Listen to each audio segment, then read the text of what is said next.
বর্ধমান জেলার মধ্যে অন্যতম সাংস্কৃতিক অনুষ্ঠান হলো নীলপুর যুব উৎসব। এই নীলপুর যুব উৎসব এবছর তৃতীয় বর্ষে পদার্পণ করছে। নীলপুর যুব উৎসবের প্রধান উদ্যোক্তা রাসবিহারী হালদার জানান, প্রতি বছরের ন্যায় এবছরও আজকের দিন বসে আঁকো প্রতিযোগিতা সহ নৃত্য, আবৃত্তি, গান একাধিক বিভাগে প্রতিযোগিতার আয়োজনের মধ্যে দিয়ে আজ থেকে মূলত শুরু হয়ে গেল নীলপুর যুব উৎসবের অনুষ্ঠান কর্মসূচি। আজকে প্রায় 1200-র ওপর কচি কাঁচা সহ একাধিক পড়ুয়া আজকের প্রতিযোগিতায় অংশগ্রহণ করেন। বিবেকানন্দ কলেজ প্রাঙ্গণে আজকের এই প্রতিযোগিতার আয়োজন করা হয়। রাসবিহারী হালদার জানান, নীলপুর যুব উৎসব এবারে আনুষ্ঠানিকভাবে শুভ উদ্বোধন হবে 12 তারিখ, চলবে 16 তারিখ পর্যন্ত।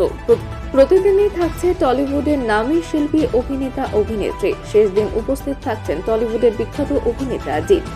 এই উৎসবকে ঘিরে বর্ধমান শহরের সকল মানুষদের মধ্যে একটা আলাদাই আবেগ, উদ্দীপনা। প্রতি বছরের মতো এবছর যুব উৎসব চমৎকারভাবে সাড়া ফেলবে বলে আশাবাদী উদ্যোক্তা রাসবিহারী হালদার। তিনি জানান, সাংস্কৃতিক অনুষ্ঠানের পাশাপাশি থাকবে নানান স্বাদের সম্ভার নিয়ে খাদ্য মেলার আয়োজন।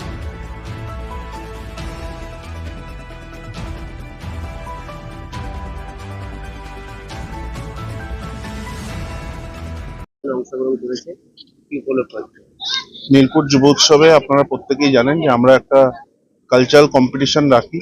বর্ধমানবাসী যারা ছাত্রছাত্রী বিভিন্ন বিষয়ে যারা পারদর্শী, অঙ্কন, আবৃত্তি, রবীন্দ্রসঙ্গীত, রবীন্দ্র নৃত্য, তাৎক্ষণিক বক্তৃতা, কুইজ, তো এই ইভেন্ট আমরা প্রত্যেক বছরই করি। নীলপুর যুব উৎসবের সূচনার পূর্বে আমাদের নীলপুর যুব উৎসব শুরু হচ্ছে 12ই জানুয়ারি, স্বামী বিবেকানন্দের জন্মদিনে 12 তারিখ থেকে 16 তারিখ, এবং সেই প্রাক্কালে আজকে 29 তারিখ বিবেকানন্দ মহাবিদ্যালয়ে আমরা এই কালচারাল কম্পিটিশনের আয়োজন করেছি এবং প্রায় 1200 ছাত্রছাত্রী এখানে অংশগ্রহণ করেছে।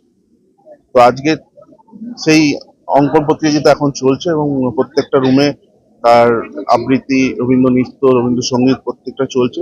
মানুষের মধ্যে প্রচুর উৎসাহ এবং এত অংশগ্রহণকারী এবারে আগের বারের থেকেও ছাপিয়ে গেছে এবং প্রচুর মানুষের সাড়া।